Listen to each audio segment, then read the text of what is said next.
Бүгүн Ак калпак күнү Борбордук Алатоо аянтында 10-чу ирет салтанаттуу түрдө белгиленүүдө. Быйылкы жылы улуттук кийимдер парады менен коштолуп, келген конокторго тайгандар жана бүркүттөр көрсөтүлүүдө. Дээрлик 20 жылдан бери Кыргызга жакын сыналган тайгандарды Алтынбек мырза сокулукта багып келет. Учурда колунда 7 тайганы бар. Бүгүн дагы Ак калпак күнүн утурлай аларды ээрчитип Алатоо аянтына алып келди. Кичинекеймен башта эле ушу тайганда эле ушун эме кылып келип атабыз. Эми бул Кыргыздын менен чогуу келип аткан биздин ата-бабадан калган тайганыбыз да. Улуттук баалуулугубуз тайган бирөө. Баалуулуктун бирөө тайган. Ак калпак күнүнө карата Алатоо аянтында бир гана тайганчылар эмес, бүркүтчүлөр дагы келишкен. Кыргызстан бул майрамды ушинтип белгилеп келе жатканына быйыл 10 жылдын жүзү болуп отурат. Ак калпак күнүнүн негиздөөчүсү, белгилүү режиссер Рысбек Жабировдун жүрөгү бул күн ушундай деңгээлге жетерин сезчү. Анткени өсүп келе жаткан жаңы муун кыргыз улутуна жана мурасына кайдыгер эмес деп буларга токтолду. Мындай деңгээлге жетерин кайсы бир деңгээлде жүрөгүм менен сезгемин. Мен ошого кубанычтамын. Муну мен эмнени айткым келет? Ошол 10 жыл болуптур, 10 жыл мурун кичинекей бир жүрөктөн чыккан бир данекче ушунчалык жетилип, жемишин берип атканга мен аябай кубанычтамын. Албетте жалгыздараак бак болбойт дейт. Ушул майрамдын элге сиңишине мына ушул журналисттер, массалык маалымат каражаттарынын өкүлдөрүнө мен ушул жерден пайдаланып терең ыраазычылык билдирип кетем.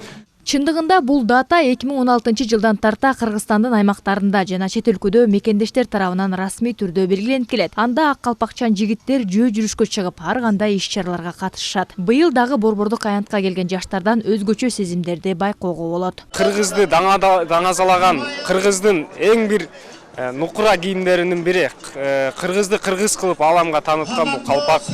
Биз калпакты ар дайым Алатоонун башындай кылып, биз башыбызда көтөрүп кийип жүрүшүбүз керек.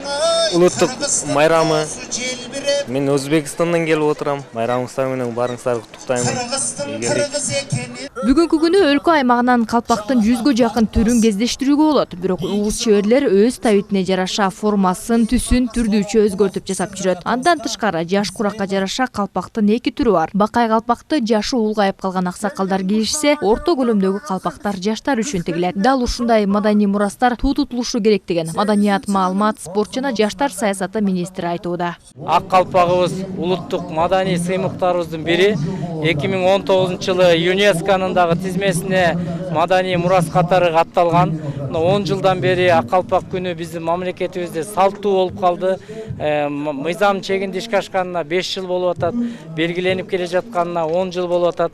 Мына бүгүн Борбордук Алатоо аянтында боз үйлөр тигилип, улуттук кийимдердин параты жөө жүрүшү өтүп, ак калпагыбызды бүгүн даңазалап атабыз.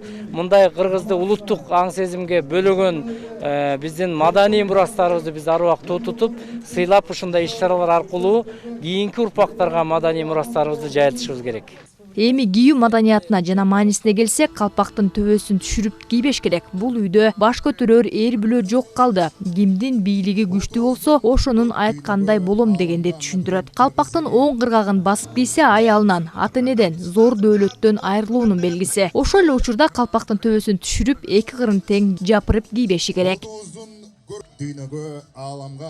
Чолпон Бейшилен кызы, Улукбек Сулайманов, Нью ТВ.